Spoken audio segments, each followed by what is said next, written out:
Hey, what's up guys? It's Farmer Jack. We are here at the shop and I wanted to show you around kind of what's going on. This is where we start our days. We have our seed bins over there. Look, we got some jicama seeds going. You know, this is office vibes and it's a little messy, but we're getting there. Let's go outside. So we built a chicken coop this month. We're not totally done, so I'll start with that. We had a really sweet family from Virginia come, shout out Wild Ridge Homestead, and they helped us build this. They have a bunch of kids, so the kids were like passing screws up to their dad. So yeah, it's mid-project, but we put up all the posts, so this is bracing it, but we're gonna take these down and kind of do mesh, you know? And that way they have a run, they have like an area to forage, eat bugs and stuff. I don't know if I'm gonna let them out because they'll eat all our veggies, but maybe not, you know, we'll keep an eye on them. Keisha called this the Tajma chicken coop because it's so nice. So this is their palace. And yeah, they did good. We got this design from Nature's Always Right. He's really cool. We talk sometimes online. And he did it so when he mucks this out, he could just basically not have to like go to the ground, because I've mucked out stuff like this before, like at duck farms, at all sorts of bird farms, and literally every couple weeks they poop in here all night long, so you have to go clean it out. So if it's up here, you're not doing backbreaking work. So that's super cool, I learned that. And I guess I'm gonna learn a lot more once we get these chickens. We're getting them in a couple weeks, and we're gonna learn how to, take care of layers, like, so we could, you know, so our members could have access to this sort of service too and learn how to get their own eggs. Eggs are getting so expensive, so we're making moves on it, and yeah, excited to have some farm fresh eggs soon, so stay tuned. So this is our nursery. We're in between kind of veggie seasons, so we're seeding now, and okra and all that good stuff. So they'll be in there soon. Not that that matters. Oh. This is kind of our new propagation station. We got arrowroot, Turk's cap, elderberry, you know. Just trying to propagate more and more. And then you can see here we got some veggies, okra, eggplants. I'm gonna start jicama and Egyptian spinach soon. So now it's kind of the time of year it's like about to heat up. It's nice weather right now, but it takes 8 weeks for a lot of these crops to get, you know, going. So we need to start now for when it gets hot in 8 weeks. We can plant okra and collards and all those good things for summer. This is going so great this year, and it's honestly because we're so blessed we don't have iguanas. Like, iguanas have been shredding a lot of our gardens in Jupiter, right here on the Indiantown exit, which is crazy. We haven't had iguanas really in the last several years. So anyways, my farm in town got shredded. But here we got kales, we got cabbage, we got a ton of stuff. Ken's been making kimchi, and he's gonna be on the podcast actually this week. And it's been so good. Like literally kimchi all out of this has been bok choy, cabbage, carrots, radish, cauliflower bits in there. Those are so good in the kimchi. Just vats of it. He gave me like a big jar of just the best kimchi ever. So we are blessed, but it takes planting. It takes planting, guys.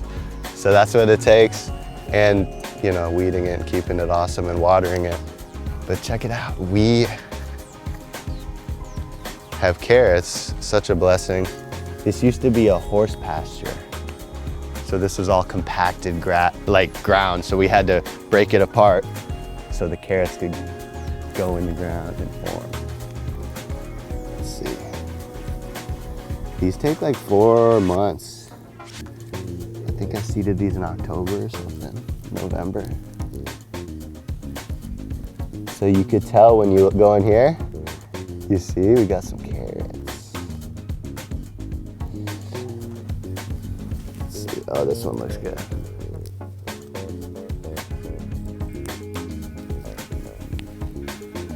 Boom.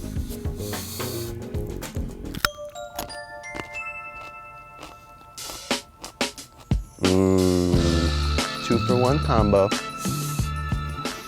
They're gonna only get bigger. Oh my God, but this is like the perfect, oh my goodness. This is the perfect carrot.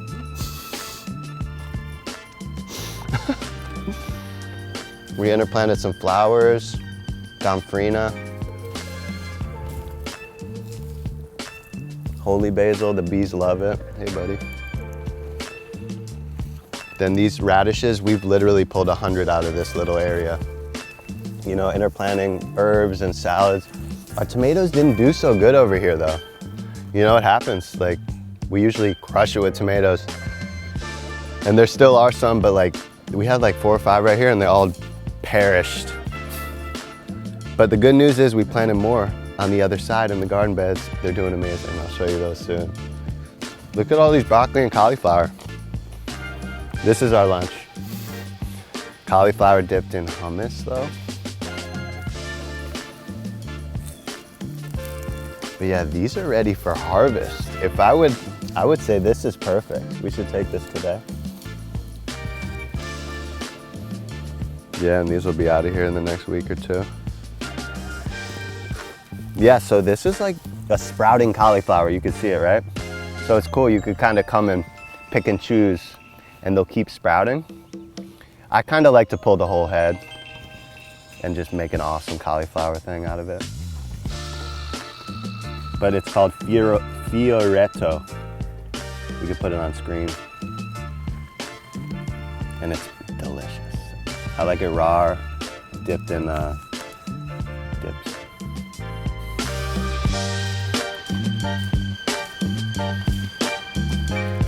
So look, so check it out. We got these culantros growing on the inside because I knew if the tomatoes grow, whatever grows, cucumbers, whatever, beans, it'll shade this. So I planted right next to the trellis, but these don't mind shade. They actually like it in summertime. It's culantro or recao. And this is really good, like cilantro alternative that people have been using for a long, long time down in the Caribbean. But anyways, this is like, when we don't have cilantro 9 months of the year, we have culantro. So I planted a bunch of it, and I also did this so we could propagate them and bring them to clients. Like, I want to make sure we could have enough, you know, seeds and like material for our members to be able to have culantro. If for whatever reason we had to leave this site or something, the idea is that we can multiply all these plants. And the way we do that with culantro is by root division. We could also do by seed, but that takes a long, long time. So I like to pull apart, like they make a bunch of little like baby culantro pups almost, like bananas. And you pull those apart and you have a bunch of plants and you can go plant them for other people. So that's the idea. That's why I planted like 8 of them around here and just tucked away spots. So you see this garden, you know, you don't realize there's so much more going on planted to keep it all, you know, productive and thriving. All right, cool. I think you guys got the gist of the front yard farm. Let's go check out the raised beds and let's get out of here.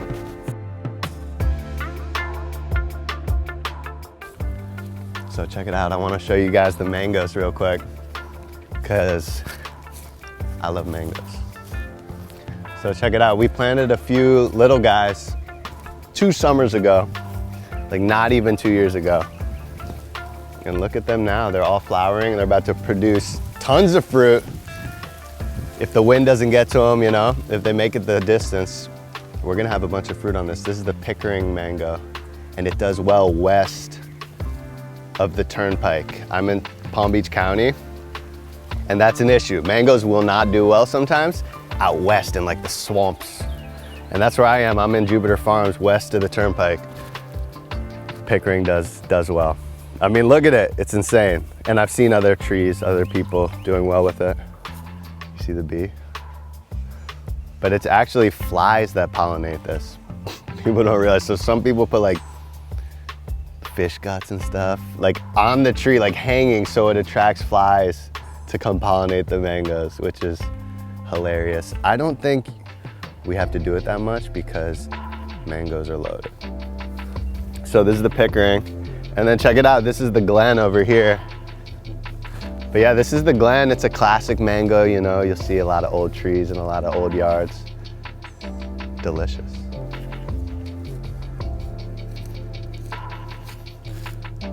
Ooh.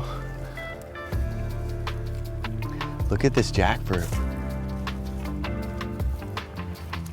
It was trying to form. No, it's too, the fruit gets so big that this won't be able to hold it. The tree like knows. It's like, nah.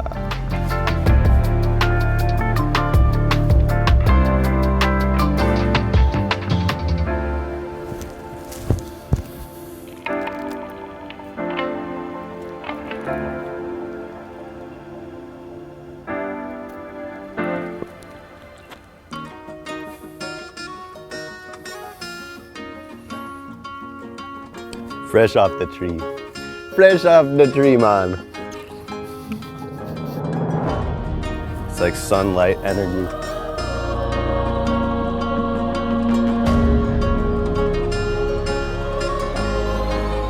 But yeah, they're usually all ready by March. Super blessing.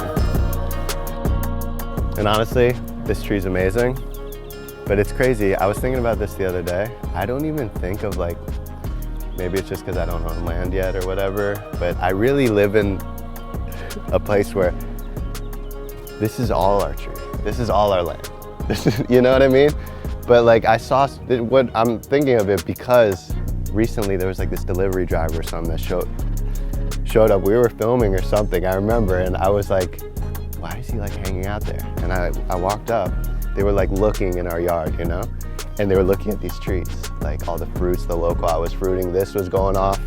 And anyways, he was like looking at me like almost like, I wanna have what you have, you know? Like, what do you got there? Like, can I have, I was like, yeah, have some fruits, you know? I gave him all these fruits, but then it was just this vibe that like, you have that. And in my mind, it's like, it's all of ours, you know what I mean? Like, it's just a big old illusion and nutty. Like, it is mine. Like, obviously you can't come and just take them, but it's just an interesting thought. It's all of ours. Like, when I plant trees for people or here at this rental property or at my friend's house or for Talia or whatever, it's bigger than, it's my tree. I have this tree, it's my property.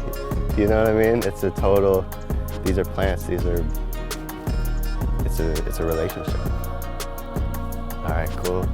I'm gonna water this garden over here and I'll show you. What's up? What's going on?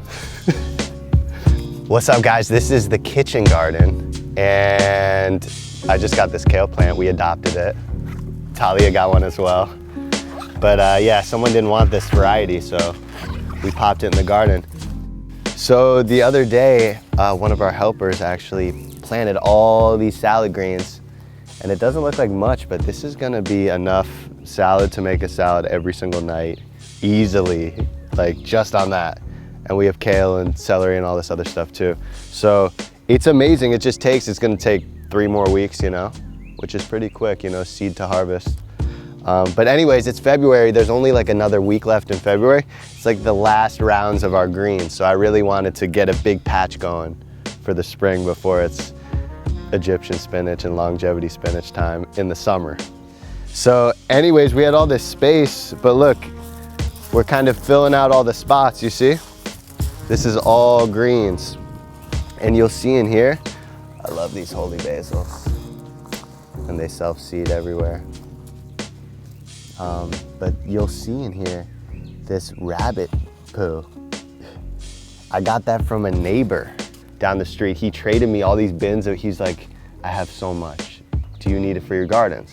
He knows what we do, and he has an awesome garden too, but he has so much rabbit poo, he doesn't know what to do with. So he traded a bunch of bins of it for a bunch of starts. I gave him like a dozen veggie plants, and he had more plants for, you know, 2023.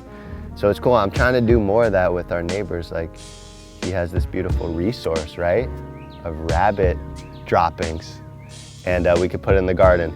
If this was chickens or pigs or something like that, like, you don't want to just throw that hot right in the garden. It's no good. But I've read in books and I've seen farmers do it. I've heard from friends.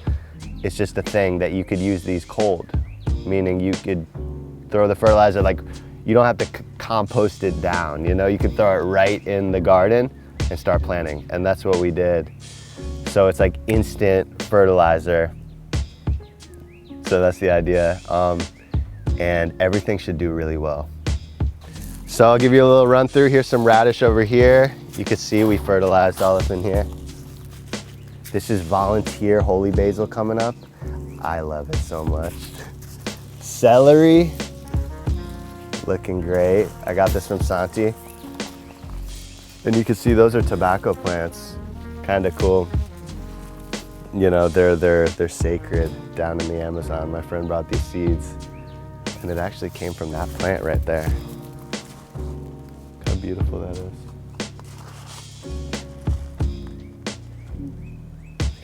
But I digress. Yeah, so we got a papaya here. I'm probably gonna take it out, but it's hilarious how big it is in the garden. So we're letting it ride.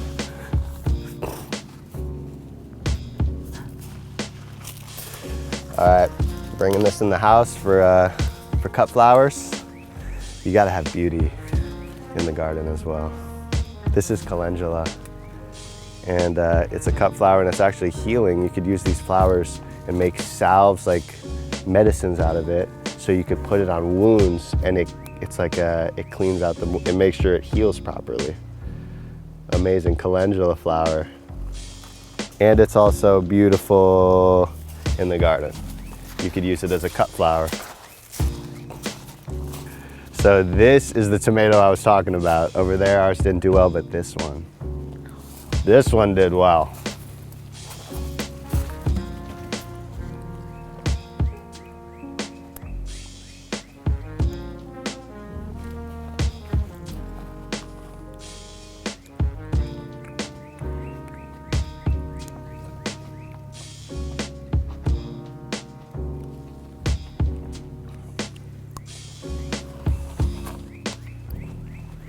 I didn't have breakfast, this is perfect.